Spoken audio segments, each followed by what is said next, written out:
자식들에게 헌신하는 삶을 살아오셨나요? 그렇다면 노후에는 자식을 위해 어디까지 희생할 수 있으신가요? 나는 나를 위한 인생을 살겠다 다짐하고 계시는 분도 있고, 나는 자식을 위해 어느 것도 아깝지 않다 생각하시는 분도 계십니다. 어떤 글귀를 하나 읽게 되었는데 참 마음에 와닿았습니다. 우리는 부모를 봉양한 마지막 세대이자 자식에게 부양받지 못하는 첫 세대이다. 아마 50대, 60대, 70대라면 느끼는 바가 많을 듯한 문구입니다. 세상이 이전 같지 않아졌다는 건 진작에 알고 있었지만 자식에게 봉양받는 것은 기대도 못할 뿐더러 자식에게 등골이 빨리는 부모들이 지천에 널렸습니다. 자식들을 키우느라 청춘을 다 바쳤지만 청춘도 모자라 노년기까지 자식 부양에 바쳐야 하는 시대입니다. 여러분들의 노후는 안녕하신가요? 어떤 어머니의 이야기를 들려드리겠습니다. 권 씨는 아들이 하나 있는데 결혼해서 가정을 꾸렸고, 그러고 나서 얼마 안 있어 남편이 병으로 세상을 떠났습니다. 그게 5년 전이었습니다. 세 식구 살던 집에 홀로 남게 된 권 씨는 꼭 세상에 혼자 남겨진 기분이었지만 그 또한 점차 적응이 되었죠. 오히려 남편을 위해, 자식을 위해서만 맞춰져 있던 권 씨의 시간이 수십 년 만에 처음으로 스스로만을 위해 쓰이게 되었습니다. 권 씨는 평생을 알뜰히 살았고 나이 70이 다 되도록 남편과 한 푼 한 푼 아낀 재산이 적지 않았습니다. 그래서 아들을 장가 보낼 때 집 한 채 해주고도 노후에 쓸 돈은 남겨둘 수 있었죠.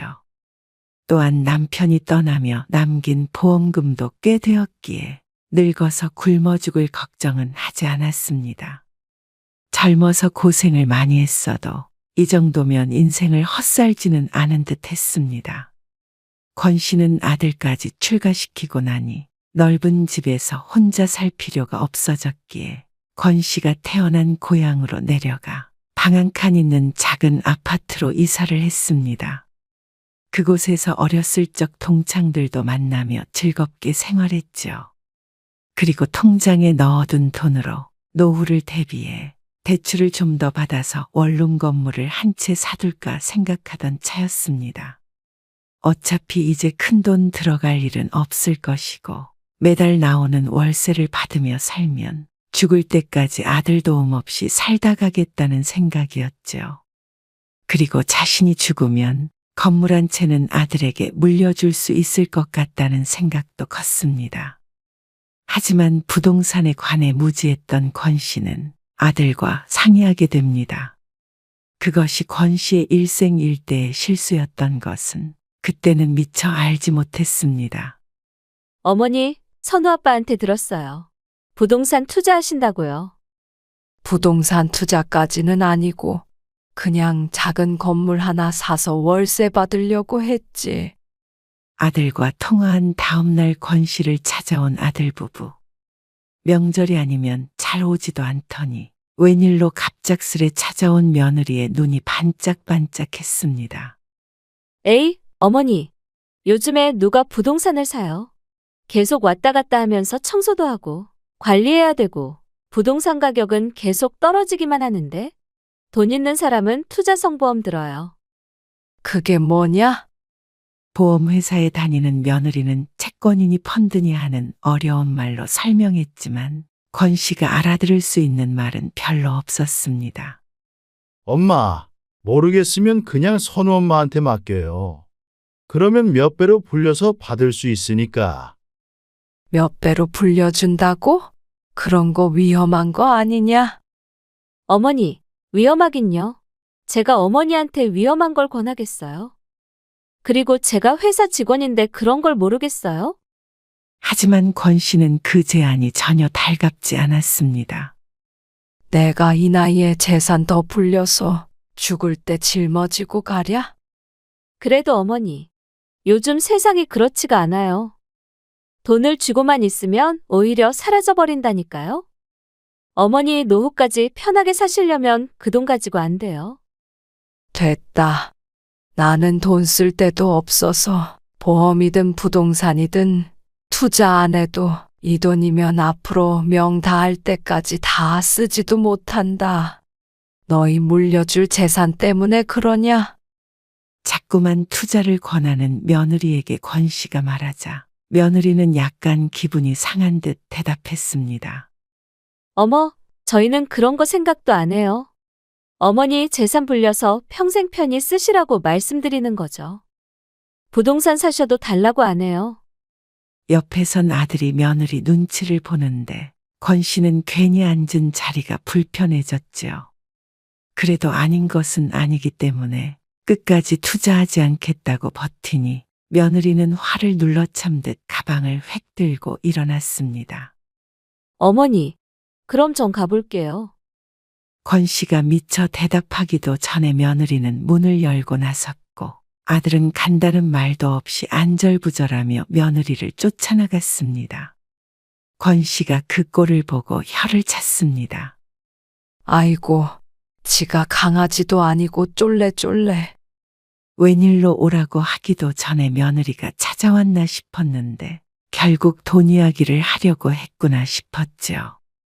얼마 전 남편 제사 때도 바쁘다고 못 온다더니 아들과 통화하고 하루 만에 불이 나게 온 것이 괘씸하기도 했습니다. 그리고 제 뜻대로 되지 않는다고 저녁밥도 먹지 않고 팩토라져 가버리는 며느리가 세상에 또 어디 있나 싶었습니다. 그렇게 이야기가 끝이 났나 싶었지만 그 다음날 며느리 없이 아들이 다시 권 씨를 찾아왔습니다. 또 어쩐 일이냐? 엄마, 어제 선우 엄마가 한 얘기 생각해 봤어요. 그 투자 얘기 말이냐? 안 한다고 했잖니. 그건 엄마가 잘 몰라서 하는 얘기지. 그렇게 해서 여러 부자 됐어요. 글쎄 엄마는 부자는 필요 없다니까. 왜 자꾸 이러는 거야? 건물 한 채 사서 나 죽으면 너 가져라. 내가 엄마 돈 때문에 이래요. 참 서운하네. 오히려 권 씨를 모정이 없는 매정한 사람 취급을 하는 아들이었습니다. 전혀 위험한 거 아니고 나중에 엄마가 낸 돈은 그대로 돌려받는 거예요. 수익은 또 따로 받는 거고. 글쎄 엄마는 그런 거 잘 모른다니까. 그니까 잘 아는 선우 엄마한테 맡기라는 거잖아요. 가족인데 엄마한테 안 좋은 일 할까 봐 그래요. 그건 당연히 아니겠지. 근데 그거 들면 선우 엄마한테도 좋은 거냐? 실적이 올라가니까 당연히 좋죠. 집요하게 설득해대는 통에 결국은 권 씨가 두 손 두 발 다 들게 되었습니다. 그래서 얼마를 달라는 거야? 투자금은 많으면 많을수록 좋아요. 그래도 통장에 어느 정도 돈은 있어야 엄마도 생활을 하지. 엄마 연금 나오는 걸로 쓰고 계시면 금방 불려서 드릴게요. 투자에 대한 불신은 있었지만 자식인 아들이 권 씨에게 해가 갈 일을 할 이유가 없기에 믿어보기로 했습니다. 그리고 그날 저녁 며느리에게 바로 전화가 왔습니다. 어머니, 잘 생각하셨어요. 그렇게 토라져서 가버리더니 다시 나긋나긋한 목소리로 어머니 하고 부르는 며느리. 그 순간 권 씨는 앞으로도 시어머니 대접받으려면 돈은 꼭 있어야겠다는 생각을 하며 며느리와 통화를 했습니다. 근데 그런 거 하려면 어디 가서 설명도 듣고 해야 하는 거 아니냐? 그러면 물론 좋죠. 근데 들으셔도 무슨 말인지 모르실 거예요. 그래도 그렇게 큰 돈을 맡기는데 골치 아프게 그러지 마시고 제가 다 알아서 할게요. 어머니는 아무 걱정 말고 계세요. 그렇게 권 씨는 며느리의 통장으로 돈을 보냈습니다. 아들과 며느리가 번갈아 가면서 좀 더 투자하라고 전화해대는 통에 3번에 걸쳐서 가지고 있던 대부분의 돈을 송금하게 되었습니다. 워낙 검소했던 권 씨이기 때문에 통장에 있던 돈이 없어졌어도 처음엔 생활이 크게 달라지지 않았습니다. 하지만 또 몇 억이나 되는 돈을 맡기고 맘 편히 발 뻗고 잘 성격도 못 되어서 간간히 아들이나 며느리에게 전화해서 어떻게 되어가고 있는지는 물었습니다. 어머니, 고수익이 나오는데 투자해서 이게 오르려면 시간이 좀 걸려요.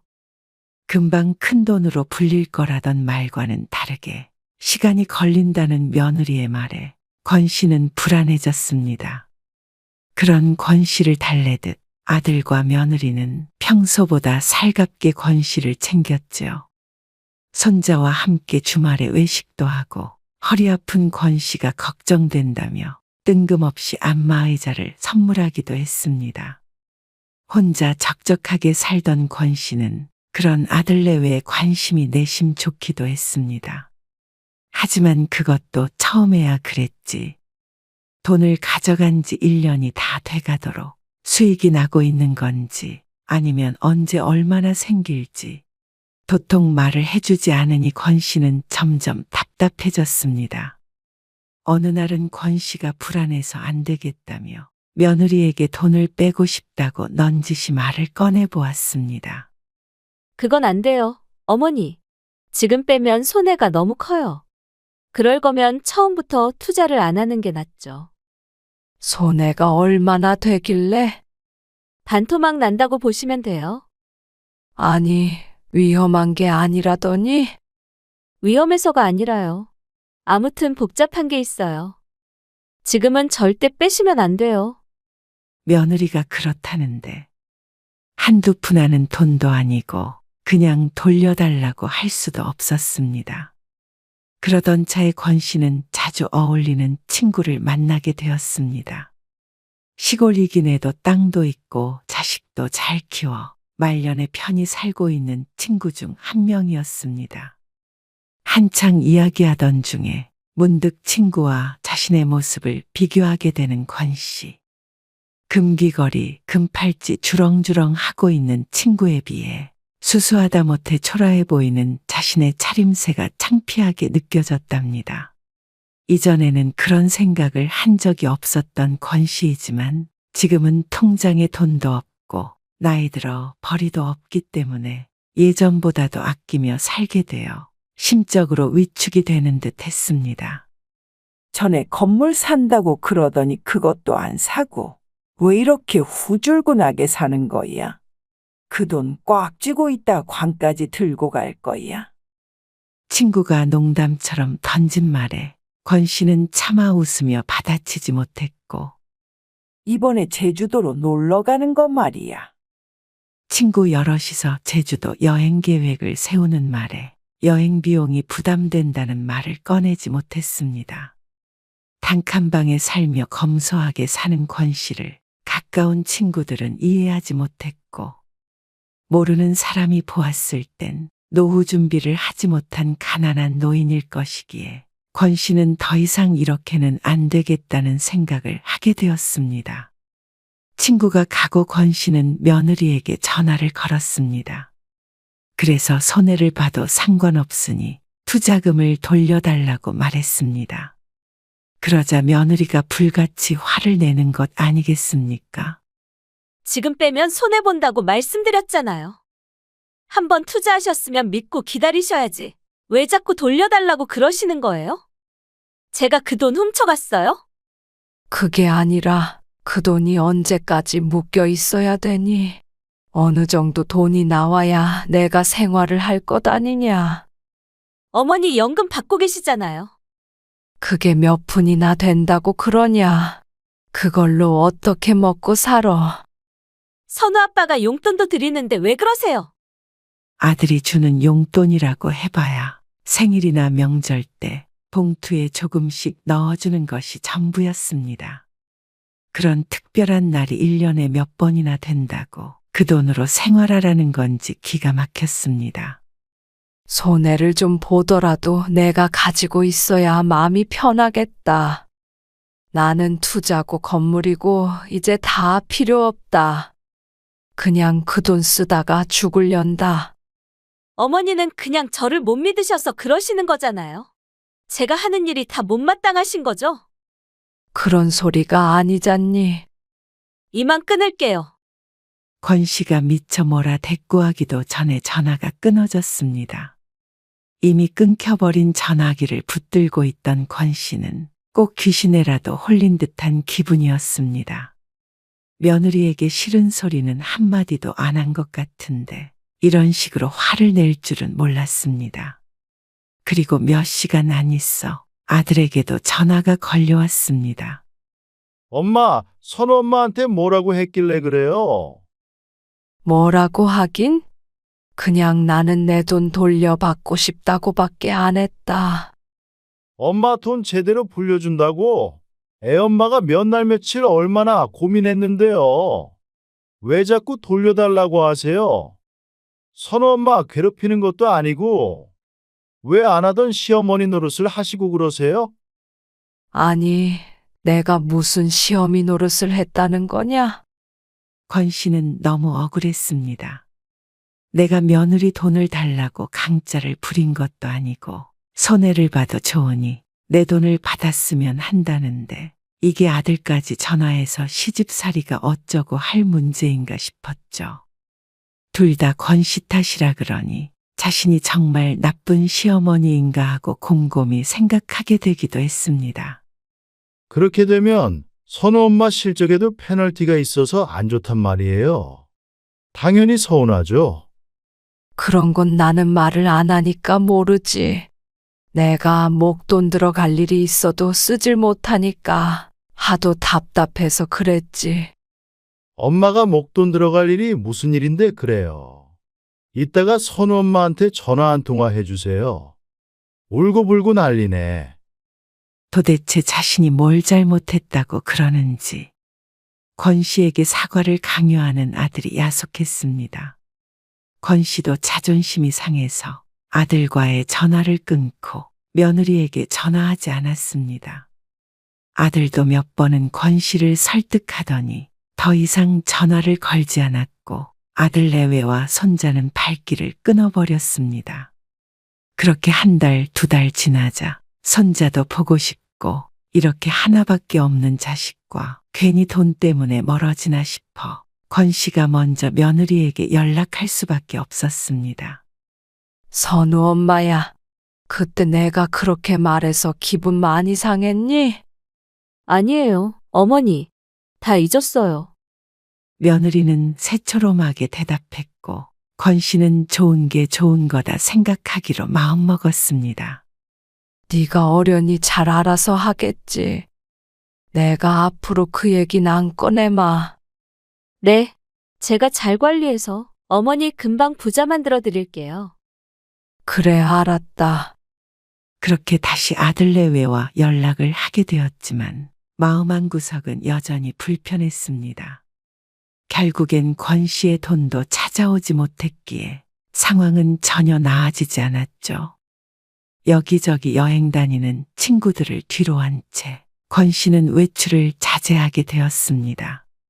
그리고 돈이 아까워서 그 좋아하는 과일도 안 사 먹고 가스비 걱정에 춥게 살고 전기세 걱정에 덥게 살았습니다. 나이 들어 편히 살려고 젊어서 뼈 빠지게 고생했는데 다 늙어서 이게 웬 고생인지 모르는 나날들이었습니다. 어느 날 권 씨는 여동생으로부터 전화 한 통을 받게 되었습니다. 서로의 안부를 묻던 중 여동생이 권 씨에게 아들 내외 이야기를 꺼냈습니다. 그나저나 언니는 좋겠어? 뭐가 좋아? 하나밖에 없는 아들이 그렇게 잘 나가니까? 그게 무슨 말이야? 우리 딸이 그러던데 핸드폰으로 사진 보여주면서 요즘 해외여행도 가고 골프도 치고 그런다고. 권 씨는 요즘 사람들이 하는 인터넷 같은 건 할 줄 모르기 때문에 동생의 말을 얼른 이해하지 못했습니다. 하지만 이어지는 말에 눈을 휘둥그레 떴습니다. 그 왜? 요즘 애들 핸드폰에다가 사진 올리고 그러잖아. 이번에 하와이 갔다 왔잖아. 뭐 한두 달에 한 번은 꼭 가는 것 같다고 그러던데? 언니도 같이 간 거 아니야? 은근하게 묻는 동생의 권 씨는 말문이 막혔습니다. 언니는 놓고 갔어? 들어보니까 요즘 먹고 살 만한 것 같은데 하나밖에 없는 엄마는 왜 안 모시고 갔대?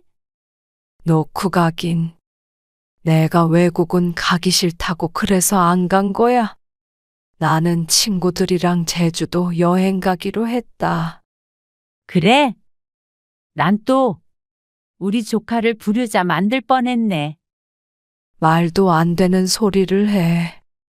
권 씨는 대충 대화를 얼버무리며 서둘러 전화를 끊었습니다. 권 씨의 사정을 뻔히 알면서 아들네는 해외여행 다니며 호화스럽게 지내고 있다는 말에 심장이 벌렁벌렁해졌습니다. 그리고 자신이 알면 가지 말라고 하는 것도 아닌데 권 씨에게만 알리지 않은 것도 괘씸했죠. 자신이 힘들다고 아들네도 힘들게 지내야 하는 건 아니지만 아주 조금만이라도 부모를 돌아보았다면 그러고 다니지는 못했을 것 같았습니다. 또다시 투자했던 그 돈이 생각났지만 다시는 그 얘기를 꺼내지 않기로 며느리에게 약속했기 때문에 한 입으로 두말하기도 힘들었습니다. 나는 힘든데 너네는 왜 잘 지내냐 하는 것 같아서 나서서 따지지도 못했죠. 생각이 꼬리에 꼬리를 물다 보니 결국은 체념하게 되었습니다. 그래, 너네들이라도 잘 살면 됐다. 그러다 얼마 안 돼서 권 씨의 생일이 되었습니다. 오랜만에 손자를 데리고 아들네가 권 씨네 집으로 온다기에 일찍부터 저녁상을 차리기 시작했습니다. 남들은 며느리에게 생일상을 받는다던데 바쁜 며느리한테 그런 걸 시킬 수는 없었죠. 갈비찜이며 잡채며 갖은 음식들을 해놓으니 아들네 식구들이 왔습니다. 그런데 사람 마음이 다 똑같은 거 아니겠습니까? 자신의 생일날 아들네가 빈손으로 방문한 것을 보니 씁쓸한 마음이 들었습니다. 흔한 케이크 하나 없이 밥상에 앉아 밥을 먹다가 며느리가 슬며시 가방에서 봉투 하나를 꺼냈습니다. 권 씨는 선물이 없어 내심 실망했던 자신을 떠올리며 멋쩍은 미소를 지었습니다. 어머니, 이거 받으세요. 이게 뭐냐? 어머니 생신이시잖아요. 조금 넣었어요. 아니, 뭐 이런 걸 다 준비했냐? 그냥 오면 됐지. 말은 그렇게 했지만 권 씨는 기쁜 표정을 감출 수 없었죠. 권 씨는 슬그머니 봉투를 열어보았습니다. 그 안에는 5만 원짜리 지폐 2장이 들어 있었습니다. 오늘 권 씨가 저녁상을 차리기 위해서 장을 본 금액만 해도 10만 원이 넘었습니다. 그런데 봉투에 들어있던 액수 때문에 속상한 것이 아니었습니다. 양말 한 짝만 선물해줬어도 기쁘게 받았겠지만 봉투를 주며 하는 며느리의 말이 아프게 권 씨를 찔렀습니다. 어머니, 너무 조금 담았죠? 죄송해요. 요즘 선호 학원비 때문에 생활비가 빠듯하네요. 자식 키우기 참 힘들어요. 그쵸? 웃으면서 내뱉는 말이 권 씨에게는 참 설득력 없이 들렸습니다. 한 달에 한 번 해외여행 갈 돈은 있고 1년에 한 번뿐인 시어머니 생일날엔 아이 학원비 때문에 10만 원밖에 못 줘서 미안하다. 동생의 전화를 받지 못했다면 오히려 안쓰러워서 뭐라도 더 챙겨주려고 했을 텐데. 권 씨는 며느리가 하는 말이 빈말이라는 것을 이미 알고 있었습니다. 차라리 아무 말 않고 줬다면 기쁘게 받았을 텐데 괜한 핑계로 권 씨의 마음을 더 상하게 만들었습니다. 그러는 며느리는 목이며 팔이며 걸칠 수 있는 모든 곳에 번쩍번쩍 장신구를 걸치고 있는 것도 참 모순적이었죠. 요새 그렇게 힘드냐? 그렇죠. 물가가 워낙 많이 오르니까 과일 하나 사 먹기도 벌벌 떨린다니까요. 그래. 그래서 나도 요새 보일러도 안 틀고 전기장판도 안 튼다. 어쩐지 집이 너무 춥네요. 저희가 돈 많이 벌어서 어머니 가습이라도 내드려야 할 텐데. 죄송스럽네요. 알면서도 물었지만 돌아오는 대답에 권 씨는 속으로 헛웃음을 지었습니다. 화장실에 다녀오겠다고 욕실로 들어온 권 씨는 세면대 양옆을 짚고 서서 거울을 들여다봤습니다. 그 속에는 늙고 초라한 여인이 서 있었습니다. 내가 무슨 부귀영화를 누리겠다고 이 나이에 돈 때문에 서름을 느껴야 하나 후회스러웠습니다. 자식 눈치, 며느리 눈치 보며 계속 이렇게 살아야 하나 가슴이 뜨거워지기도 했습니다. 권 씨는 한참 만에 욕실에서 나가 아들과 며느리에게 말했습니다. 안 되겠다. 내 돈 받아야겠다. 아니요, 엄마. 또 그 얘기예요? 다 끝난 얘기잖아요. 네, 어머니. 지금 빼면 반도 못 건져요. 아니, 반토막 났어도 좋으니까 그 돈 내가 쥐고 있어야겠다. 그러자 갑자기 분위기가 험해졌습니다. 며느리는 콧바람을 씩씩거리고 있었고 아들도 난감하게 권 씨를 쳐다보았습니다. 내가 앞으로 100년, 200년 살 것도 아닌데 그냥 남은 돈 다 쓰다가 죽으련다. 생활이 힘들어서 그러세요? 저희가 다음 달부터는 생활비 좀 보탤게요.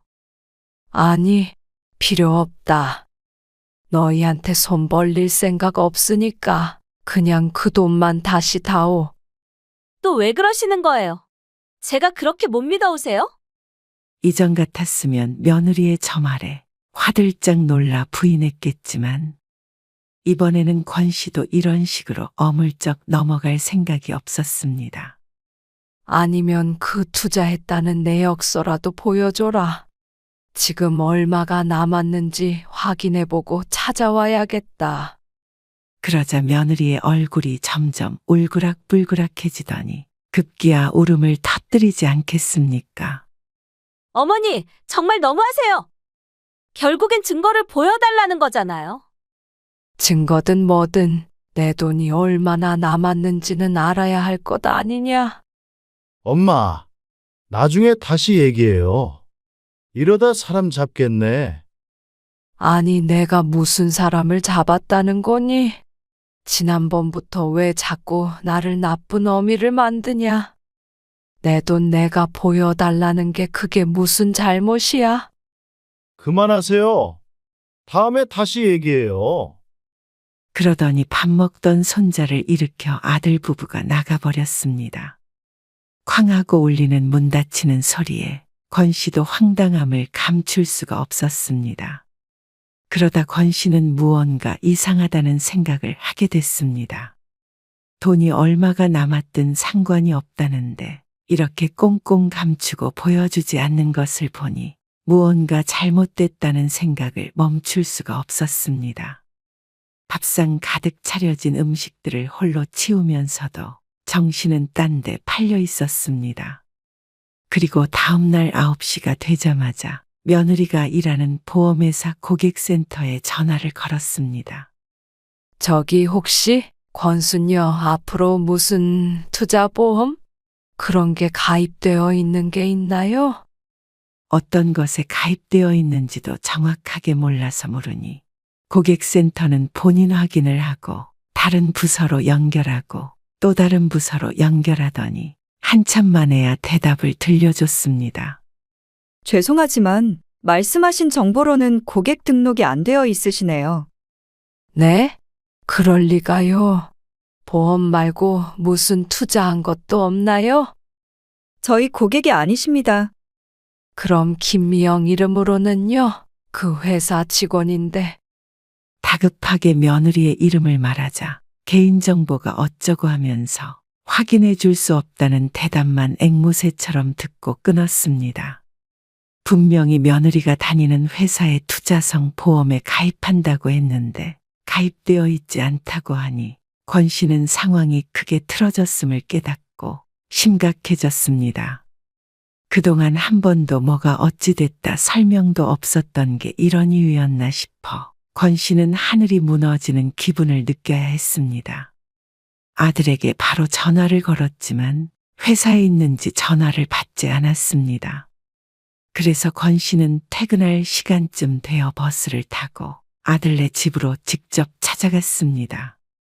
갑작스럽게 방문한 권 씨를 보고 아들과 며느리는 화들짝 놀랐습니다.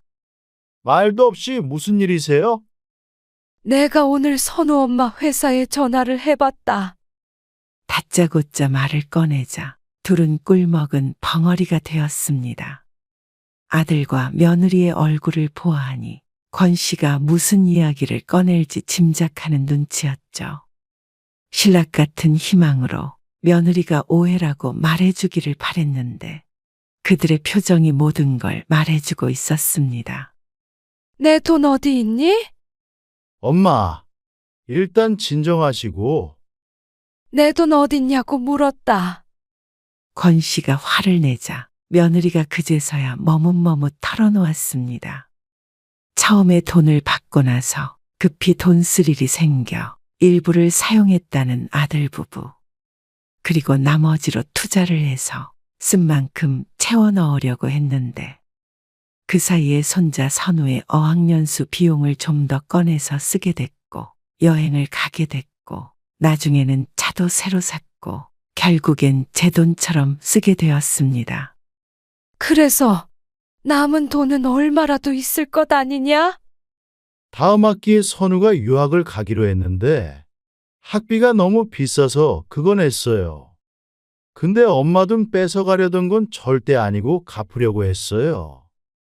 그러니까 투자고 뭐고 신용도 안 했다는 것 아니냐? 나중에는 애미한테 뭐라고 거짓말을 하려고 한 거니 도대체? 거짓말이 아니라 잠깐 빌려 쓸 생각이었어요. 차라리 선우 유학 자금이 필요하다고 보태달라고 하지 그랬냐? 그건 엄마가 건물을 산다 그러길래. 권 씨는 눈앞이 깜깜해졌습니다. 너희 그 돈이 어떤 돈인데? 엄마 아빠가 평생을 모은 돈이야.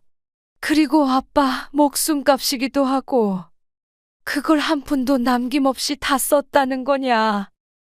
결국 그 돈을 다 너희 호의호식하는 데 썼다는 거 아니냐? 그러자 아들이 대답했습니다. 그게 아니라 엄마, 우리 선우 잘 가르쳐 보려고 그런 거야. 선우 핑계 그만 대라. 여행 다니면서 사치하고 그 돈 쓰면서 애미 얼굴 떠올리긴 했냐? 애비는 생각 안 나드? 어머니, 솔직히 저희는 돈 나갈 데가 너무 많지만 어머니는 돈 쓸 데가 많지 않으시잖아요. 하나밖에 없는 손자한테 투자했다고 생각하시면 안 되나요?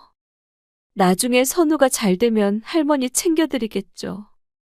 그걸 말이라고 하고 있는 거냐? 기가 막혀서 말이 안 나온다. 너 정말 그렇게 생각하니? 저희가 다른 데 쓴 것도 아니고 자식 잘 되는 일인데 왜 이렇게 화를 내시는 거예요? 적반하장이 따로 없었습니다. 자기 자식만 잘 되면 부모는 어떻게 살든 상관이 없다는 것인지. 너희 인생만 있냐? 부모는? 내 인생은 인생도 아니더냐? 그런 말씀이 아니잖아요. 저도 자식 키워보니까 내 자식이 귀한데 어머니는 꼭 저희한테 주는 게 아까우신 것 같으니까요. 말끝마다 자식 하지 말아라. 부모 속이고 부모 돈 뺏어간 건 내 자식 아니다. 그리고 네 자식 귀한 줄 알면 부모 귀한 줄도 알아라. 남은 건 빈 통장과 단칸방밖에 없는 권 씨는 피눈물을 흘릴 수밖에 없었습니다. 걱정 마세요. 어머니는 저희가 끝까지 책임지고 모실게요. 권 씨는 속에서 불이 나는 듯 했습니다. 내가 언제 나 잘 모시라고 한 적이 있냐? 내가 너희한테 나 좀 부양해달라고 한 적이 있느냐 말이야. 이런 아들 부부가 권 씨의 노후를 책임져 줄 수 있을 것 같지 않았고 그럴 수 있다고 한들 권 씨는 그런 삶을 원한 것이 아니었습니다. 권 씨는 자식에게 짐이 되지 않기 위해서 평생을 돈 한 푼 맘껏 쓰지 않고 살아왔습니다. 그 돈도 결국엔 권 씨가 죽으면 몽땅 아들 것이었을 텐데 다른 누구도 아닌 아들이 자신을 속여 끝내 부모의 노후를 팔아 자기 자식의 미래를 산 것이 통탄스러웠습니다. 엄마, 어차피 나중에 물려줄 유산을 지금 미리 주셨다고 생각하시면 되잖아요. 그래, 이미 사라져 없는 돈. 유산 줬다고 생각하마. 우리는 더 이상 부모 자식이 될 인연이 아닌가 보다. 나도 너희한테 자식의 도리를 바라지 않을 테니 너희도 내 도움은 바라지 말고 앞으로 각자 그렇게 살자. 뒤돌아서는 권 씨에게 아들은 그러면 앞으로 손자를 못 보게 될 것이라고 협박 아닌 협박을 했지만 권 씨는 발걸음을 멈추지 않았습니다. 집으로 돌아온 권 씨는 땅을 치며 오열했습니다. 아들과 며느리에게 속아 이 지경이 된 것이 너무나 슬펐습니다. 그리고 끝까지 자신의 잘못을 뉘우치지 못하는 모습에 더 큰 상처를 입게 되었죠.